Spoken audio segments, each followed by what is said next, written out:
ታሪኩ የሚጀምረው ጎሬንግ ከተባለ ሰው ጋር ነው። ድንገት ከእንቅልፉ ሲነቃ አንድ ኮንክሪት ክፍል ውስጥ ራሱን ያገኘዋል። ግድግዳው ላይ የክፍሉ ቁጥር 48 ተብሎ ተጽፏል። ክፍሉ ውስጥ ያለው ንብረት ቢባል አንድ አልጋና መታጠቢያ ገንዳ ብቻ ነው። በክፍሉ መካከል ትልቅ ጉድጓድ አለ። የክፍል ጓደኛው የሆነው ትሪማጋሲ ይህንን ጉድጓድ ገደሉ ወይም ጉድጓዱ ይለዋል። ይህ እስር ቤት ዕቀባዊ የራስ አስተዳደር ማዕከል ተብሎ ይጠራል። በመቶዎች የሚቆጠሩ ፎቆች ያሉት ሲሆን በየፎቁ 2 እስረኞች አሉ። ሁሉም እስረኞች በእስር ቤቱ አስተዳደር የተሰጣቸው የውሸት ስምም ነው የሚጠቀሙት። በየቀኑ ምግብ የሞላበት አንድ መድረክ በዚህ ጉድጓድ በኩል ከላይ ወደ ታች ይወርዳል።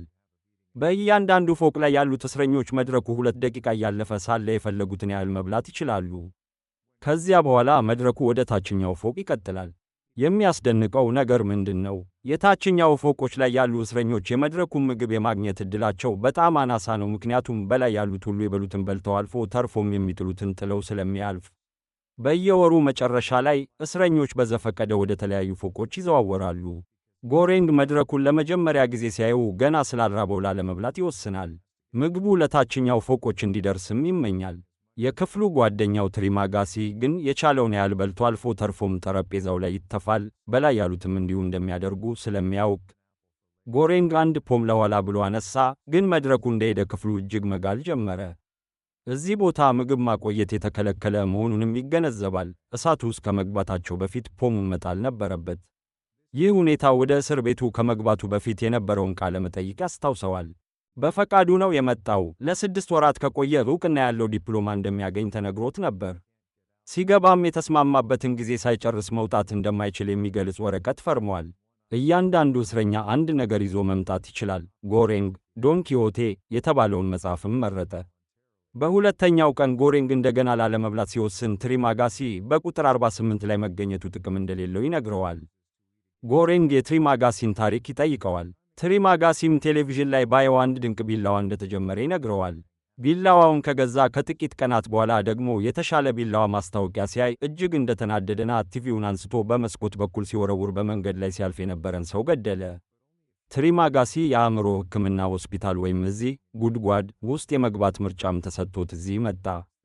እሱ ከሁሉ በታች የወረደው 132ኛ ፎቅ ድረስ እንደነበርም ይናገራል። ስለዚህ ከዛ በታች ብዙ ፎቆች እንዳሉም ያውቃል፣ ምክንያቱም ወደ ታች ማየት ይችል ነበር።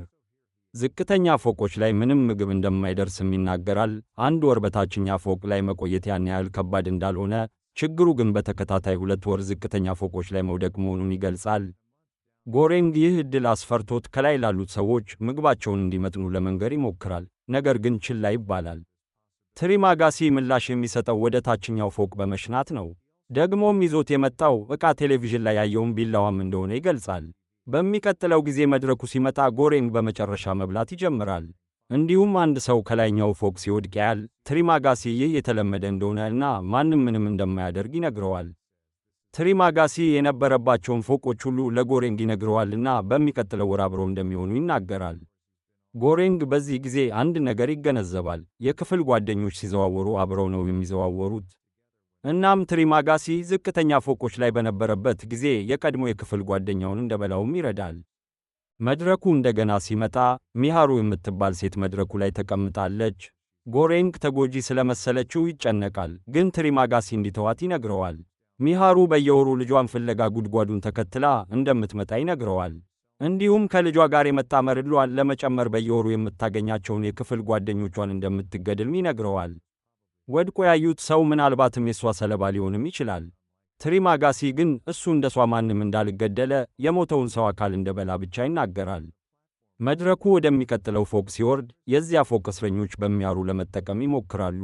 ጎሬንግ ብቻዋን እንዲተዋት ይጮኻል፣ ግን አስፈላጊ አልነበረም፣ ምክንያቱም ሚሃሩ በቀላሉ ገድላቸው ወደ መድረኩ ትመለሳለች።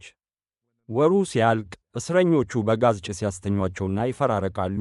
ጎሬንግ ሲነቃ ራሱን በአልጋው ላይ ታስሮ ያገኛል። ፎቁ ደግሞ 171 ነበር። ትሪማጋሲ ታስሬያለሁ የሚለው ጎሬንግን ወጣትና ጠንካራ ስለሆነ ራሱን ለመከላከል ሲል እንዳደረገው ይናገራል። ከሌሎች ፎቆች የሚመጡ ጩኸቶች አዲስ የደረሱ ሰዎች በሁኔታቸው እንደደነገጡ ያመለክታሉ። መድረኩ ሲመጣም አንድ ፍርፋሪ ምግብ እንኳን የለውም። ከ8 ቀናት በኋላ ትሪማጋሲ የመብላት ጊዜው እንደደረሰ ይናገራል። የጎሬንግ ምሕረት ልመና ችላ በማለት ትሪማጋሲ ቢላዋውን ተጠቅሞ ከጎሬንግ ጭኑ ላይ ሥጋ ለመውሰድ ይሞክራል። ነገር ግን ከመብላቱ በፊት መድረኩ ደረሰ። ሚሃሩንም እዛ ላይ ነበረች። ሚሃሩ ጎሬንግ ለእሷ ምን ያህል እንደተጨነቀ አስታውሳ በትሪማጋሲ ላይ ዘላ በራሱ ቢላዋ ታጠቀዋለች። ከዚያም ጎሬንግን ፈታ ቢላዋውን ሰጠችው ትሪማጋሲን እንዲጨርሰው። ጎሬንግ ከዛ በኋላ ንቃተ ሕሊናውን ስቶ ወደቀ። ተመልሶ ሲነቃ አልጋው ላይ ነው። ሚሃሩ እግሩን የአልጋ ልብስ ቀዳ አድርጋ አስራለታች እና ደግሞ ትሪማጋሲን እየበላች ነበር። ጎሬንግም ከተወሰነ ማመንታት በኋላ ትንሽ ሥጋ ተቀበለ። ውሃም ሰጠችውና ምንም ሳትናገር በመድረኩ ላይ ቀጠለች።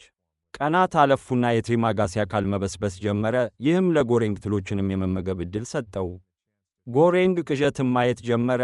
የትሪማጋሲ መንፈስ ሲበላው የሚፈርደውም ይመስለዋል። በወሩ መጨረሻ ጋዝ ክፍሉን ሞላውና ጎሬንግ ከሴት ጋር በነበረበት ጊዜ ያለም ሚሃሩ ስትስመው ይታየዋል። ሲነቃ ግን እየላሰው የነበረው ውሻ መሆኑን አየ። ጎሬንግ ደንግጦ ሲነሳ አዲሱ የክፍል ጓደኛው ኢሞጉሪ ነበረች። ወደዚህ እስር ቤት ለመግባት ሲጠይቅ ቃለ መጠይቅ ያደረገችው ሴት። ውሻው ደግሞ ይዛው የመጣችው ዕቃ ነው። አሁን ደግሞ 33ኛ ፎቅ ላይ ናቸው። ጎሬንግ የቃለ መጠይቁን ቀንና ኢሞጉሪ በጥያቄዎች መካከል የምታደርጋቸውን አስፈሪ ለአፍታ ማቆሚያዎች ያስታውሳል። አሁን ባለው ሁኔታ ኢሞጉሪ እንደ ጎሬንግ ሁሉ በፈቃዷ እንደመጣችና ሰዎች እዚህ እንደሚሞቱ እንደማታውቅ ገለጸች። እሷ እስከምታውቀው ድረስ 200 ደረጃዎች አሉ። ጎሬንግ እዚህ ያሉት ሰዎች በሙሉ የሚበቃ ምግብ እንደሌለ ሲያስረዳት፣ ኢሞጉሪ ሰዎች የሚያስፈልጋቸውን ብቻ ቢበሉ ምግቡ በቂ እንደሚሆን ትጠቁማለች። ድንገተኛ የሆነ የአብሮነት ስሜት የሚፈጥር ነገር መፈጠር እንዳለበትም ታምናለች። ጎሬንግ ግን ሐሳቡን ይዘባበትበታል። የአንድ ልጅ ሞት ለውጥ ሊያመጣ ይችል ይሆን ብሎ ይገረማል። ግን ኢሞጉሪ አስተዳደሩ ከ16 ዓመት በታች የሆኑትን እንደማይቀበል እርግጠኛ ነች። መድረኩ ምግብ ይዞላቸው ሲመጣ ኢሞጉሪ የሚያስፈልጋትን ብቻ በላች። ለውሻዋም ትንሽ ሰጥታ 2 ሰሃን ምግብ ለቀጣይ ፎቅ ማዘጋጀት ጀመረች። መድረኩ ወደ ታችኛው ፎቅ እንደደረሰ ኢሞጉሪ እስረኞቹን ልታግባባ ሞከረች። ያዘጋጀችውን ምግብ እንዲበሉና መልእክቱን ለማስተላለፍ ለሚቀጥለው ፎቅ 2 ተጨማሪ ምግብ እንዲያዘጋጁ ነገረቻቸው። ግልጽ ነው፣ ሙሉ በሙሉ ችላ ተባለች። ጎሬንግም አስተዳደሩ ትብብር እንዲፈጠር እንደማይፈልግ ይጠቁማል። ኢሞጉሪ ጎሬንግ ሁሉንም አስተዳደር መጥፎ አድርጎ ማየቱ ያበሳጫታል፣ ምክንያቱም እሷ ምንም ችግር ሳይገጥማት ለእነሱ ትሠራ ነበር። ጎሬንግ ግን የቀድሞ ሠራተኛ መሆኗ የክፍል ጓደኛዋን እንድትመርጥ የሚያስችል ልዩ መብት እንደነበራትም ይመልሳል። ኢሞጉሪ ተስፋ አትቆርጥምና በየቀኑ ምግብ ለመመጠን መሞከሯን ትቀጥላለች። ነገር ግን በታችኛው ፎቆች ችላ መባሏ ቀጥሏል። ከ2 ሳምንታት በኋላ ጎሬንግ ከጩኸቷ ይደክመውና ለሰዎቹ ኢሞጉሪ የነገረቻቸውን ካልተከተሉ በየቀኑ ምግቡ ላይ እንደሚጸዳዳና ቆሻሻ መብላት እንደሚኖርባቸው ይነግራቸዋል።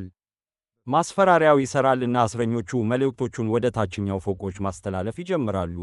ከትንሽ ጊዜ በኋላ መድረኩ ንቃተ ሕሊና የሌላትን ሚሃሩን ይዞ ይወርዳል። ጎሬንግና ኢሞጉሪ አልጋ ላይ አድርገው ይንከባከቧታል። ውሻውም ትንሽ ምግብ ይሰርቃል። መድረኩ እንደሄደ ክፍሉ እጅግ ቀዘቀዘ። ጎሬንግም ሕጎቹን ስለጣሱ ከመሞታቸው በፊት ውሻውን አሳዶ የሰረቀውን ምግብ መውሰድ ነበረበት። ማታ ላይ ጎሬንግ አልጋውን ለሚሃሩ ትቶ መሬት ላይ ተኛ። ሲነቃ ግን 2 ሴቶች ሲጣሉ አገኛቸው። ሚሃሩ ውሻውን ገድላ የበላቸው ይመስላል። በሚቀጥለው ቀን ሚሃሩ በመድረኩ ትቀጥላለች። ጎሬንግ ሚሃሩ ልጇን እንደምትፈልግ ለኢሞጉሪ ይነግራታል። ግን ኢሞጉሪ ሚሃሩ ከ10 ወራት በፊት ብቻዋን እንደመጣች ታስረዳለች። እሷ ተዋናይ ነበረች፣ ቤተሰብ አልነበራትምና ልክ እንደ ጎሬንግ በፈቃዷ የመጣች ናት። ኢሞጉሪ እዚህ ምን ያህል አስከፊ እንደሆነ ሳታውቅ ሰዎችን ወደዚህ እንደላከችም ትናገራለች። ለ3 ዓመታት በካንሰር እየተሰቃየች ነበር። ትግሉን እንደተሸነፈች ስታውቅ ልዩነት መፍጠር እንደምትችል ስላሰበች በፈቃዷ መጣች። ግን አሁን ግድ እንደማይሰጣት ትናገራለች። በ33ኛ ፎቅ ላይ በነበሩበት የመጨረሻ ቀን ጎሬንግ ነገ ምግብ ላናገኝ እንችላለን ብሎ ኢሞጉሪ እንድትበላ ለማድረግ ይሞክራል። ግን ኢሞጉሪ በጣም ተከፍታ ካልጋ መውጣት አልፈለገችም። በማግስቱ ጠዋት ጎሬንግ ሲነቃ ራሱን በ202ኛ ፎቅ ላይ ያገኘዋል። ይህም ማለት ኢሞጉሪ ከምታውቀው በላይ ብዙ ፎቆች አሉ። ይህ ሁኔታ ለኢሞጉሪ ለመቋቋም ከበድ ሆኖባት የአልጋ ልብሷን ተጠቅማ ሕይወቷን አጣች። በዚህም ጊዜ የትሪማጋሲ ቅዠት እንደገና ብቅ ይላል። ጎሬንግ አዲሱን ጓደኛውን ይበላ ይሆን ብሎ ይጠይቁታል። በዚህ ጊዜ ኢሞጉሪና ውሻዋም ተቀላቅለውት አካሏን መብላት እንዳለበት ይወተውቱታል። ጎሬንግ የሚሉትን ነገር ለመተው የተቻለውን ያህል ይሞክራል። በሌሎች ነገሮች ራሱን ለማሳለፍም ይሞክራል። የመጽሐፉን ገጾች በመብላት ሆዱን ያታልላል። እንዲሁም ሳህን ሰባብሮ ቁራጭ ወስዶ ግድግዳው ላይ ቀኖችን መቁጠር ይጀምራል። በመጨረሻ ግን ረሃቡ በጣም ከበደ። እናም ጎሬንግ በመጨረሻ ትሪማጋሲም የት መቁረጥ እንዳለበት እየመራው ኢሞጉሪን መመገብ ይጀምራል። ከትንሽ ጊዜ በኋላ ቀጣዩ መፈራረቅ ይመጣና ጎሬንግ በስድስተኛ ፎቅ ላይ በመገኘቱ ይደሰታል። በሌላኛው አልጋ ላይ ያለውም ሰው ሚሃሩ ናት። በቢላዋ ልትወጋውም ትሞክራለች፣ ግን ይህ ሕልም ሆኖ ይገኛል። የጎሬንግ አዲስ የክፍል ጓደኛ በትክክል ባህራት ነው። እሱም ይዞት የመጣው ዕቃ ገመድ ነው። ባህራት በጣም ተደስቷል፣ ምክንያቱም ከዚህ ፎቅ ተነስቶ እስከ ላይኛው ድረስ መውጣት እንደሚችል ያስባል። እናም በአምስተኛ ፎቅ ላይ ያሉትን ሰዎች እርዳታ ይጠይቃል። ከላይ ያሉት ጥንዶች እያሾፉበት ገመዱን ለመያዝ ተስማማሉ። ነገር ግን ባህራት መውጣት ሲጀምር ሌላኛው እስረኛ ሱሪዋን ዝቅ አድርጋ ባህራት ፊት ላይ ትጸዳዳለች። ደንግጦና ተጸይፎ ባህራት ገመዱን ለቀቀና ወደቀ። ጎሬንግ በጊዜው ያዘው፣ ግን ገመዱ በጉድጓዱ ውስጥ ወደቀ። መድረኩ ሲመጣ በአምስተኛ ፎቅ ላይ ያሉት እስረኞች ሲቀልዱ እያዳመጡ መብላት ነበረባቸው። ጊዜ እያለፈ ሲሄድ የትሪማጋሲና የኢሞጉሪ ቅዠቶች እንደገና ብቅ አሉ። ትሪማጋሲ ጎሬንግ ጥሩ እየሠራ እንደሆነና 1 ወር ብቻ እንደቀረው ይነግረዋል። ኢሞጉሪ ደግሞ ለውጥ በድንገት እንደማይመጣ ታስታውሰዋለች። ይህ ጎሬንግን አንድ ዕቅድ እንዲያስብ ያነሳሳዋል። ባህራትን እርዳታ መጠየቅ፣ በሚያገኙት ማንኛውም መሳሪያ መድረኩ ላይ መዝለልና ሁሉም ሰው እንዲበላ ምግቡ መመጠኑን ማረጋገጥ አለባቸው ብሎ ያምናል። ጎሬንግ በ202ኛ ፎቅ ላይ በነበረበት ጊዜ ስሌት ሰርቷል እና መድረኩ ለመንቀሳቀስ በሚወስደው ጊዜ መሠረት ወደ 250 የሚሆኑ ፎቆች እንዳሉ ያስባል። ይህም መደረግ የሚቻል መሆን አለበት። ባህራት አብረው ለመስራት ተስማማና አልጋውን ሰባብረው ብረቱን እንደ መሳሪያ ይጠቀማሉ። ሁለቱም በመድረኩ ላይ ዘለው ወደ 7ኛ ፎቅ ይሄዳሉ። እዚያም ጎሬንግ እስረኞቹ ምንም ነገር እንዳይወስዱ መከልከል እንዳለባቸው ይጠቁማል። እነዚህ ሰዎች ትናንት በልተዋል፣ ነገም መብላታቸው አይቀርም። ስለዚህ ምግብ ማከፋፈል መጀመር ያለባቸው ችግር ላይ ካሉት ከ50ኛ ፎቅ በኋላ ብቻ መሆኑን ይናገራል። ባህራት ያመነታል፣ ምክንያቱም እነዚህ እስረኞች ከጥቂት ሳምንታት በፊት ወደ ላይ እንዲወጣ የረዱት ጓደኞቹ ናቸው። ነገር ግን አዛውንቱ በቁጣ እንደተነሱ ባህራት የጎሬንግን ሐሳብ ተረድቶ ሁሉንም ሰው ለማራቅ መርዳት ይጀምራል። ሁለቱ ሰዎች ምግቡን ሳይነኩ እንዲተው ማስፈራራት እየቀጠሉ ወደ ታች ይወርዳሉ። ከጥቂት ተጨማሪ ፎቆች በኋላ ባህራት ብራምባንግን ሲያገኝ ይደነግጣል። ብራምባንግ ባህራት የሚያከብረው አዛውንትና ጠቢብ ሰው ነው። ብራምባንግ ልጆቹ ሊያደርጉት እየሞከሩት ያለውን ነገር ያጸድቃል፣ ነገር ግን አስተዳደሩ ሕሊና እንደሌለውና ቢሳካላቸውም ደንታ እንደማይሰጠው ይጠቁማል።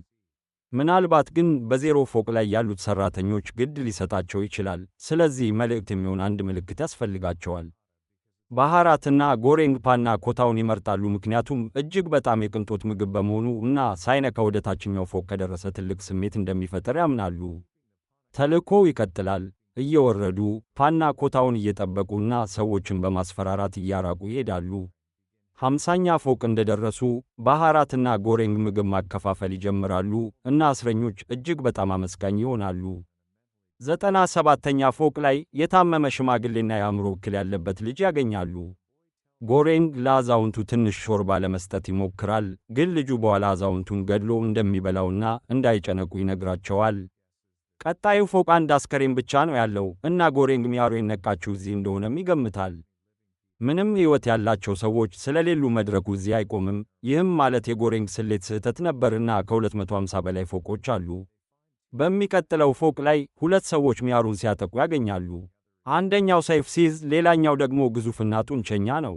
ስለዚህ ጎሬንግና ባህራት ልጅቷን ለመርዳት ዘልለው ሲገቡ ራሳቸውን ለመከላከል እጅግ ከባድ ነበር። ባህራት በመጀመሪያ ሰውየውን ለመጣል ሲችል፣ ከዚያም ጎሬንግ ትልቁን ሰው እንዲገድል ይረዳዋል። ግን በሚያሳዝን ሁኔታ ለሚያሩ በጣም ዘግይተዋል፣ ምክንያቱም ቀድሞውንም ሞታለች። ጎሬንግ ሊያለቅስላት ይፈልጋል፣ ግን ባህራት መድረኩ ጥሏቸው ከመሄዱ በፊት ወደ መድረኩ ይጎትተውታል። ሁለቱም ሰዎች ወደ ታች መሄዳቸውን ይቀጥላሉ እና ለሚያገኟቸው እስረኞች ምግብ ያከፋፍላሉ፣ ምንም እንኳን ብዙ ፎቆች ላይ የሞቱ አስከሬኖች ብቻ ቢኖሩም። በመጨረሻ መድረኩ በ333ኛ ፎቅ ላይ ይቆማል። ይህም የመጨረሻው ፎቅ ይመስላል። መጀመሪያ ላይ ባዶ መስሏቸው ነበር፣ ነገር ግን ከአልጋው ስር አንድ ሰው ተደብቋል። እሱም ማሊ ናት፣ የጠፋችው ልጅ። ባህራትና ጎሬንግ ወደ ልጅቷ ይቀርባሉ እና ከመድረኩ እንደወጡ መድረኩ እንደገና ወደ ታች መውረድ ይጀምራል። ጎሬንግ ባህራትን ፓና ኮታውን ወደ ጉድጓዱ እንዲጥለው ይጠይቀዋል፣ ግን ባህራት እምቢ ይላል። ለመደነቅ ክፍሉ እነሱን ለመቅጣት አይግልም ወይም አይቀዘቅዝም። ከብዙ ማመንታት በኋላ ባህራት ፓና ኮታውን ለማሊ ይሰጣታል። ሦስቱም በዚያ ፎቅ ይቆያሉ እና ጎሬንግ በትሪማጋሲ ኢሞጉሪና አሁን ደግሞ በሚያሩ መንፈሶች ይሳቃል። ድንገት ባህራት ከመናፍስቱ ጋር ይቀላቀላል። ጎሬንግ ልጅቷ መልእክቷ እንደሆነች ይነግረዋል። ጎሬንግ ከእንቅልፉ ሲነቃ ባህራት በደም መፍሰስ ምክንያት መሞቱን ያያል። በሚቀጥለው ጊዜ መድረኩ ሲመጣ ጎሬንግ ማሊን ይዞ አብሮት ይወርዳል። ወደ 0 ፎቅም ይወርዳሉ። ይህም ሙሉ በሙሉ ጨለማና ባዶ ነው። ትሪማጋሲ ይታይና ጎሬንግ ከመድረኩ እንዲወርድ ይነግረዋል፣ ምክንያቱም እሱ የመልእክቱ አካል አይደለም። አብረው ሆነው መድረኩ ማሊን ይዛ ወደ ላይ ሲወጣ ይመለከታሉ። ይህም በላይ ያሉት ጨካኞች ሁኔታውን እንደሚገነዘቡ ተስፋ ያደርጋሉ።